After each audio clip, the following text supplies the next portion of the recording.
Good morning, everyone. My name is Mac. I'm the Executive Director of FONOM. At this time, we're going to have Tim Borrelli speak with us from the Nuclear Waste Management Organization. It's not every year or every decade that a $23 billion project comes along and with the possibility of coming to Northern Ontario. FONOM has a long relationship sitting on the Nuclear Waste Management's one of their advisory committees, the Municipal Advisory Committee, along with other politicians from across the country. Michael's been instrumental in education of the municipal sector across Northern Ontario, and we're happy to have him present today. So at this point, I am going to share a screen, and then we'll let Michael get going. Thanks very much, Mac. Thanks for that kind introduction, and thank you to you and Danny for inviting me to do this. I will try to keep within the 20-minute. Well, actually, I know I will, because I've done this before, and certainly, even though the complex subject matter, it can be a lot to take. So I encourage you, jot down any questions you might have. I'm happy to come back to them. And even if you don't want to do that Q&A, here in front of everyone, my contact information, I believe, was in the little bio that Mac sent in advance. You're always welcome to reach out to me if you have questions, you want to chat one-on-one about any aspect of the NWMO's work or the topic of today's presentation, which is sort of a dog's breakfast. I'm going to give you a site selection update, but also just because I understand that not everyone has the same long history dealing with this topic like Mac and Danny, I'll sort of go back to basics and do the Coles Notes thing. So yeah, Mac, if you want to go to the first slide, we can start up there with who we are. Who is the Nuclear Waste Management Organization, and why are we here? So we were formed in 2002. It was a requirement of a federal piece of legislation called the Nuclear Fuel Waste Act. That entire act is based on a sort of polluter pay principle, which I'm sure many of you are familiar with, which said to the nuclear energy producers, okay, you've been doing this now for a number of years, a generation. I guess at that time, it probably would have been 30 or 40 years worth of production. Hundreds of thousands of used fuel bundles, like the photo you see right there, had been produced. The problem was, what is the long-term plan? And you'll understand in a couple of slides why the long-term plan is an important consideration for the federal government. Right now, it's managed, all of the used fuel is managed safely above ground at the reactor sites, but it's a very long-lasting waste form. It's a very hazardous waste form. So obviously, we want assurance that when we manage this waste form, it's done very safely, done very securely, and that it's for the long periods of time for which it'll be dangerous. So we at the NWMO were created back in 2002 with the mandate to first study all of the options available to us in terms of dealing with the long-term used nuclear fuel management, and then present to the federal government a selected option or a best option there. We are not for profit, so we're funded with a small per kilowatt charge on your electricity bill if you're in Ontario or in Quebec once upon a time, or even New Brunswick still. Those are the only three provinces in Canada that have had nuclear power generation. Quebec has actually decommissioned their producing or their reactor there. So it's really just Ontario and New Brunswick at this time. And as you may know too, Ontario produces quite a bit of our electricity from nuclear. At night, it can be up to, I think, 60 or 65% when there's no other sources that are running. So just to quickly go through our mission, because it is important, it comes back to the study. And one of the things that we heard from Canadians when we were exploring the options was that it had to be collaborative. This had to be something that worked and was socially acceptable with Canadians, and wherever the site for this facility, it had to be something that fit and worked. From the past attempts to site a facility like this, not just here in Canada, but around the world, I think people have learned, and I've learned from reading the case studies, that this sort of decide, announce, defend approach is not particularly a solid one for getting long-term success. So the social acceptability of the project, of the siting process, of the actual proposal was very important from day one. Of course, it doesn't trump safety. Safety is number one. We are here to make sure that no one, the environment, people, plants, animals, are affected by these long-term hazardous wastes being left to essentially go back to background radiation. So maybe we'll go on to the next slide and talk a little bit more about what what used nuclear fuel is. So those bundles there, each one is about the size of a fireplace log. I think some of you who may have come by AMO or FCM or even FONOM in the past may have seen us with one of the little props that would have been unloaded, but fully loaded with uranium oxide pellets weigh about 50 pounds. As you can see, each one of those, they're named pencils. Each one of those little tubes is loaded with a black pellet, which is a sort of fired ceramic uranium oxide. We don't enrich uranium here in Canada. We use natural uranium. So it's a very peculiar type of fuel that we use, and that most other countries, because they likely have a weapons program, will have a reason to enrich fuel and use pressure water reactors that employ that. But here in Canada, we have the CANDU technology, which was actually partially invented to start deal with those weapons issues. So we wanted to participate in civilian nuclear power without actually having to have the problem of nuclear weapons and violating all of our treaty obligations under those. Could you go back, sorry, quickly, Mac? Just want to quickly make sure. Okay, I do want to note though that currently the safety of the storage above ground is incredibly safe. I don't have any pictures here with me to show you, and they're not really allowed to take pictures inside of there, but we're talking about the type of thing where you have folks with submachine guns, where you're going through multiple levels. It makes the airport look sort of quaint. And all of this material, used nuclear fuel, are kept in sort of large concrete and steel containers, and under the watchful eye of the International Atomic Energy Agency, so that none of it goes missing. And that has been safely operated now for 20, 30 years, depending on which reactor you're talking about. Thanks, Matt. You can go to the next one now.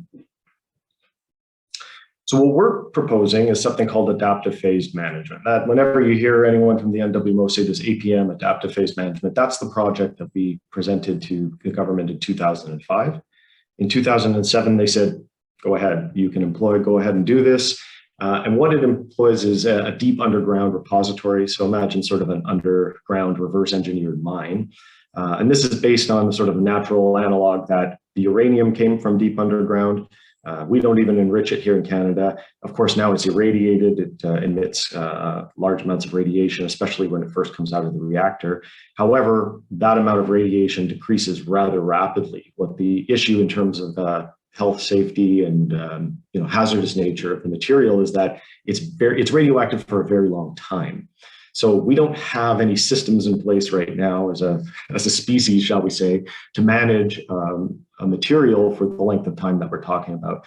Depending on when you think humanity sort of organized itself well enough to call itself organized, maybe 30,000 years ago, we're talking about a material that could be hazardous for at least 100,000 years and up to 1 million if we're talking about some of the longer-lived radionuclides that are inside of those fuel bundles. Because as it goes through the reaction, some of the uranium turns into other very, very long-lived radionuclides with very, very long half-lives. So we can be up to 1 million years in some cases to get back down to background radiation. So it's hard to see on this, but I would be happy to show you better pictures if you come by our AMO booth. Oh, there we go. Thank you very much, Mac. That's zoomed in. You can see a network of tunnels. Essentially, what we'd be doing is taking those used fuel bundles and putting it in a sort of nested, imagine those Russian dolls, nested barriers. An interesting thing, well, something that's important to know about radiation, obviously it's dangerous because it can penetrate our skin. It can do real damage to the internal organs of a human. If you ingest something radioactive, that's a surefire way to have some deep damage to tissue and whatnot inside. However, interestingly enough, barriers make a big difference. You can put, a quarter inch of aluminum between you and a radioactive source, and you'll notice with a Geiger counter or other measurement device, a very, very quick decline in the amount of radiation being exposed to whatever was behind that. You put a foot of concrete or steel or other materials, you hear about lead and all of these others, and suddenly you have virtually no radioactivity exposure there. So the entire basis of adaptive phase management is around multiple barriers, multiple redundant barriers in order to deal with the fact that one, We need to isolate this fuel from people, the environment. And two, we need to do it for a period of time so long that we really can't count on us humans ourselves managing it actively forever. So what we proposed and what was accepted is this deep underground repository that uses nature, rock, 600 meters of it to be precise, or around 600 meters, to be the main barrier between that radioactive source and the environment above. And with all of that, we're very confident. And again, this isn't something that was just made up on the spot. This is years of study looking at international experience. This is something that around the world is viewed as a best practice for dealing with used nuclear fuel. And our version of it, adaptive phase management, is one that is explicitly meant to deal with the social acceptability, and that we will not construct or operate this facility without the social license of the nearby community and First Nations and other Indigenous peoples. Next slide, please. Thank you. So to talk about those various barriers, and I think it's worth really, the safety case is really built on this, so I think it's worth spending a little bit of time to sort of explain. Those used fuel pellets to begin with, the little picture you saw back there, that's a ceramic. The reason for that is ceramic is very, it won't dissolve very easily. You could have flowing water, it would take thousands of years for it to start to dissolve in that. Beyond that, putting it inside of those fuel bundles, the fuel element, that is a zircaloy alloy that's very strong and corrosion resistant as well. So that's the second barrier. The third is the used fuel container. So I don't have a great photo of it here. You can sort of see it nested in that brick there, but it's a copper container, hemispherical ends at either side, would hold about, let's say, 100 of those fuel bundles. And the reason we use copper is because we can be very confident using, again, natural analogs. We're not doing this based on man-made materials and how we think they're going to operate over a million years. We look at what nature has really taught us about some of these materials. And copper is a very interesting one because we know that if there's no oxygen, if there's an anoxic environment, that copper will not corrode and will stay beautiful and copper colored, not that green that you're associated with the oxidation of copper. We know that that'll stay like that underground for virtually, forever, so long that it's not exposed to the water. And then that used fuel container is inside a buffer box. So these sort of clay bricks that you see there, bentonite clay, it's like a kitty litter. In fact, they use it for a bunch of different industrial purposes, but it's mostly for sealing. And essentially it swells when exposed to water. So that's a sealing compound that we're going to be using to try to keep water from ever reaching those used fuel pellets, because it's the only way you can have a radioactive material migrate from that site would be if it were to be dissolved into the water and the water to be migrated off of the site. And we really want to avoid that. We know water will still move through the geologic medium. I'm not a geologist, but all of my friends at the NWMO will tell us. They'll tell you a million years worth of anecdotes about how there's water trapped in the rock and how it moves very, very slowly. It's very saline. It's like fluid that moves, millimeters per hundreds of years. However, it still does move. And so we want to be very sure that should everything fail, let's imagine all of these barriers failed, because we can't be sure. We're looking at something, potentially 100,000 more years down the road. Our safety case has to be based on, even if it all failed, would there be a risk of danger if there was exposure? And our response is that over these very long periods, even if there was migration off site, it would take so long that the radiation would still have decayed back down to background radiation. Next slide, please, Mac.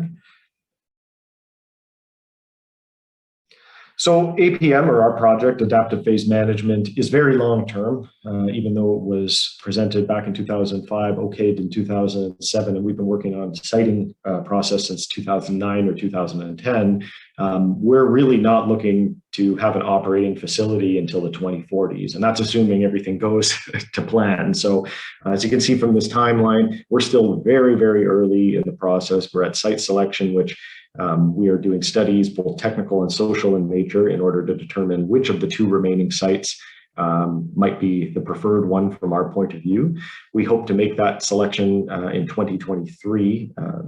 Probably mentioned again later on, but the two communities that remain here in our consideration are South Bruce, Ontario, which is south of Kincardine, where a lot of the used fuel here in Canada is currently stored in interim storage.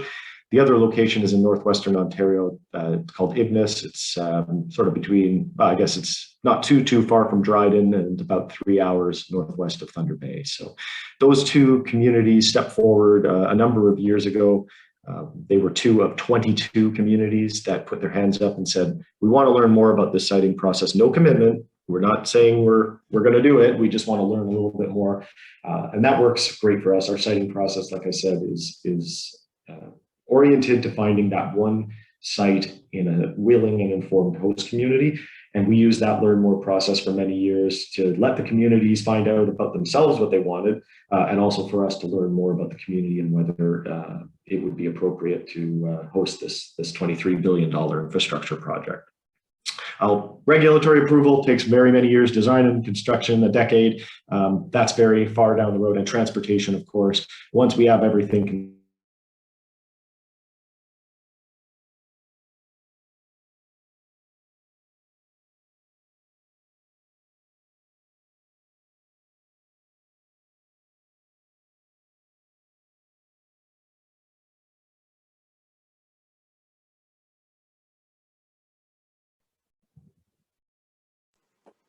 No, you're still working, Mike. Okay. Matt, can you flip to the next slide if you don't mind? There we go. So as I mentioned, the site selection won't be achieved without a number of considerations. Like I mentioned, the willing community. So we've been working very, very diligently the past few years, even during COVID, in order to build a partnership with the local communities. So we're looking to see, is there the potential? This is a long-term stewardship project. The NWMO is not going anywhere. Once we find a site, we're looking to set up, our shop in that community. And unlike a traditional, say, resource extraction project, we're going to be there for hundreds of years. We're going to be there really for thousands of years, but the operational component before the repository might be decommissioned, we will be in the community for a long time. So we view this as a sort of partnership, a joint stewardship opportunity. We understand safety is number one. Canadians have told us that again and again and again. So a lot of our technical considerations are built around safety. Can we isolate the reused fuel? Can we operate and construct it safely? Everything from the beginning of getting the used fuel from the reactor site all the way to the site selection, or to the host site, and then in placing it deep underground. Can all that be done safely?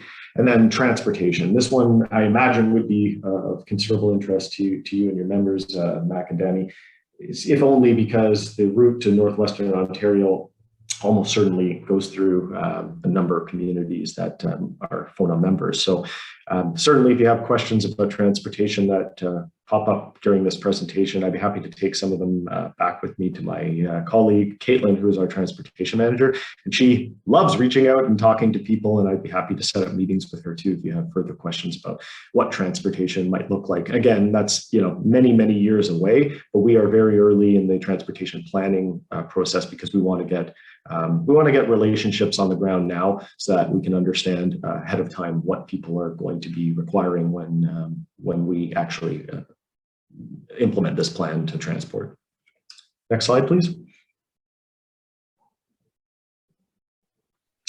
So I mentioned some of the evaluation criteria. How are we going to make this selection, right? That's a very good question. So the safety functions are, as I sort of alluded to, the safe containment and isolation of the used nuclear fuel. So that's underground. That's the underground component. Can we keep it safe there?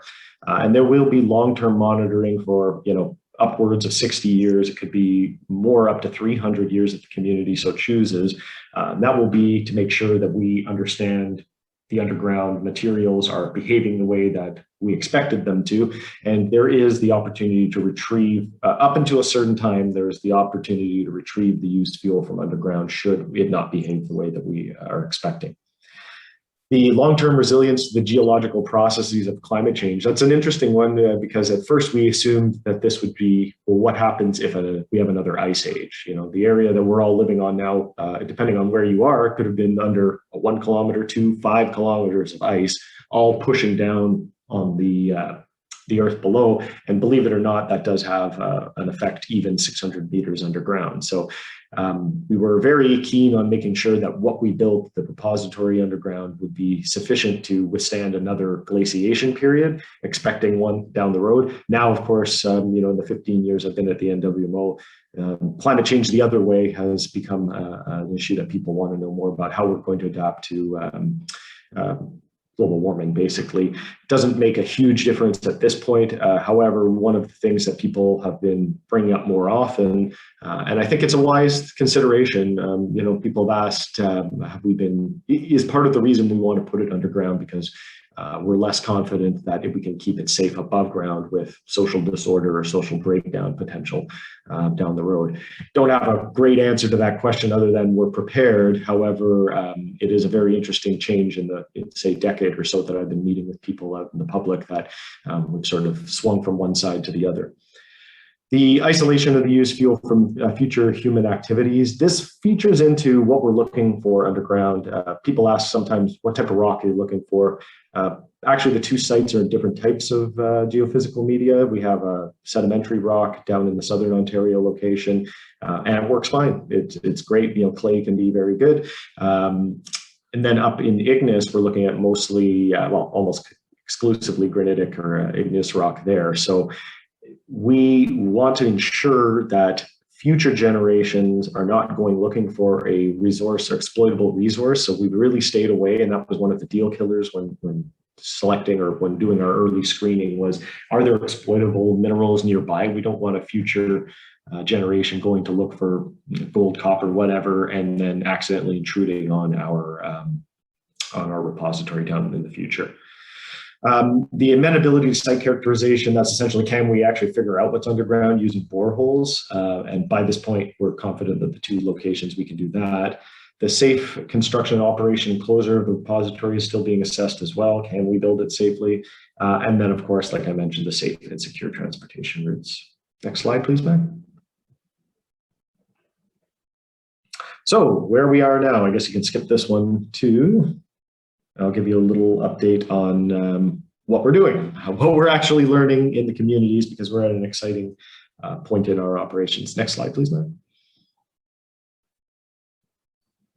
Excellent, thank you. So 2021 has been pretty exciting, I have to say, and it's been exciting not just for all of the technical specialists that I work with, the engineers, the geoscientists. I'm a social scientist. I even found it exciting to know that we're actually drilling boreholes in both communities. Ignis has been under deep study for a number of years. We actually have 4 completed boreholes in the area, and we began a 5th and 6th one earlier this year.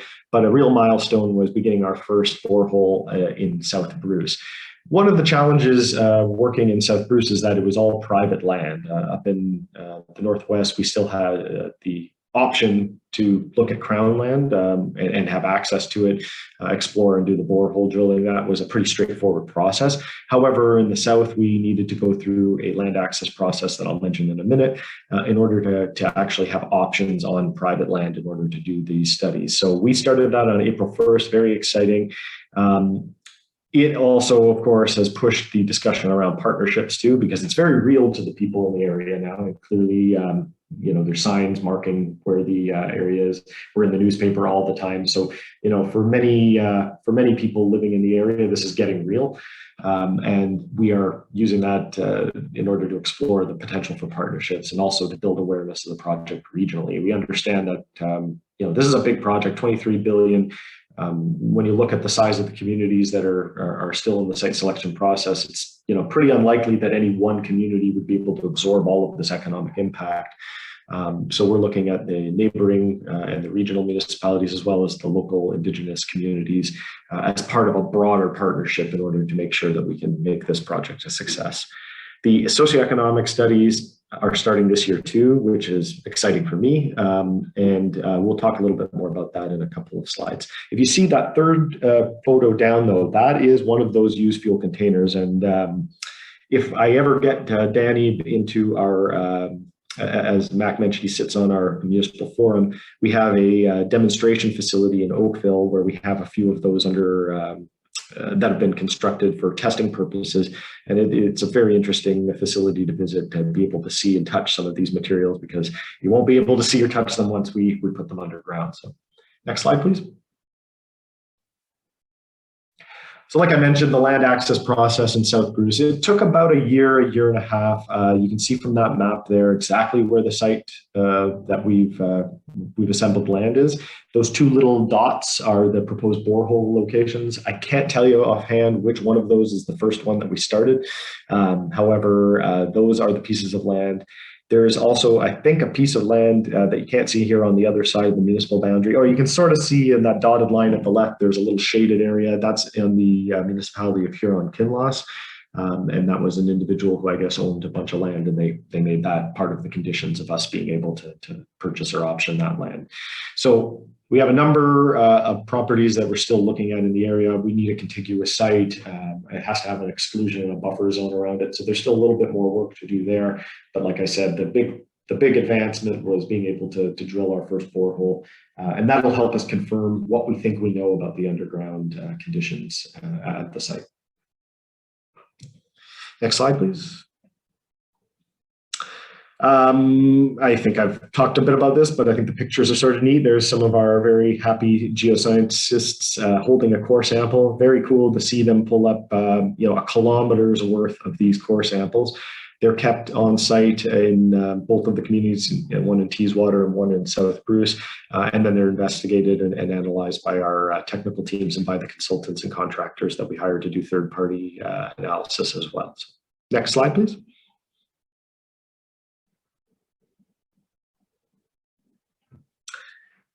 So these are some of the socioeconomic studies we're going to be doing. I'm going to very quickly gloss over this because I can answer any particular questions you might have, but we're looking at some of the effects this project might have on the community. So housing, infrastructure improvements that might be necessary. Some places say we're going to need a twin highway to be able to handle the trucks, for example.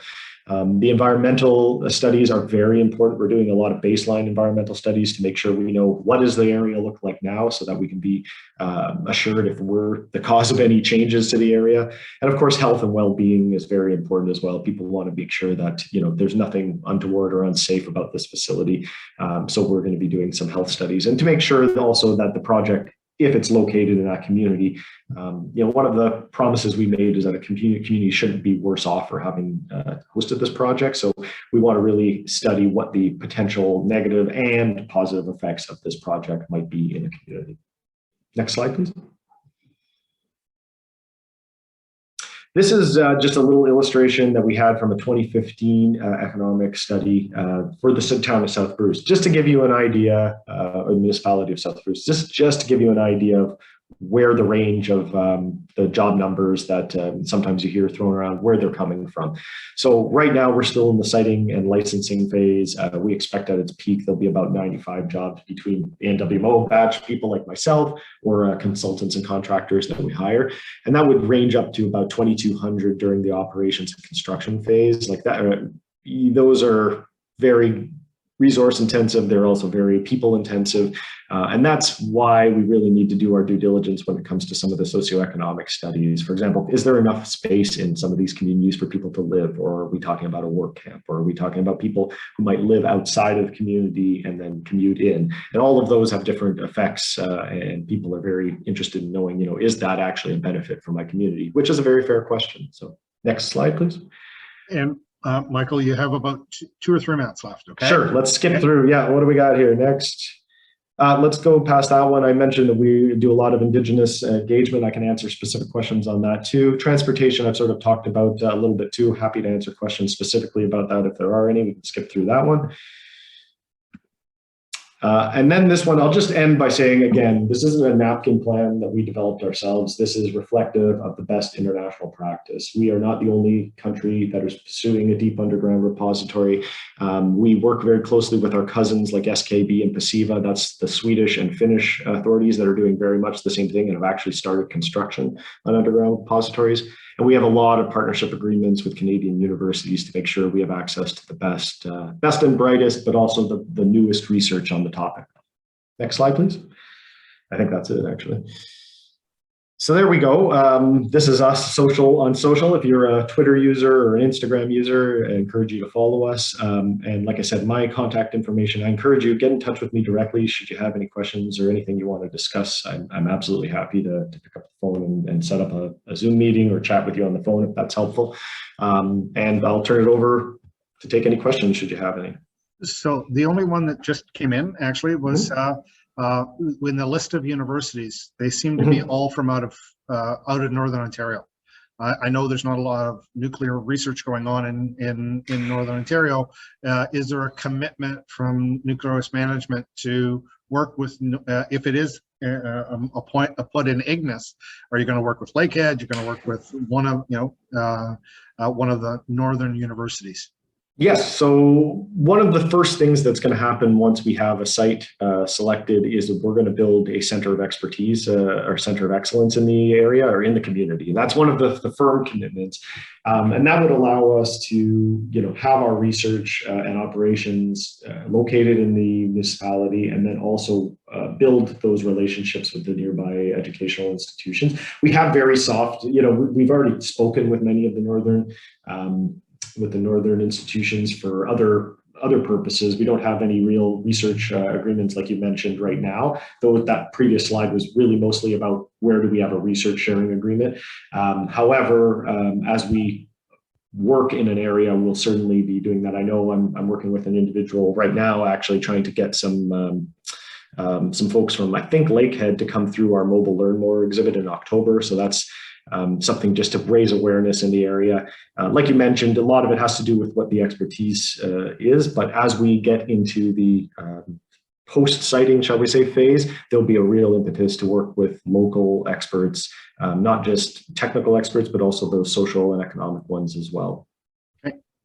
Well, Michael, thank you very much. I've been around with nuclear waste management for over a decade, serving on one committee, and I still continue to learn every time you present. So thank you very much, and it's an interesting national project. So thank you very much for your time. And at this point, we'll take a 5-minute health break, and then we'll be back with Tim from Woodworks in 5 minutes. So I'll see you at. According to my clock, I'll see you at 8:43. Thank you very much. Thanks, everyone.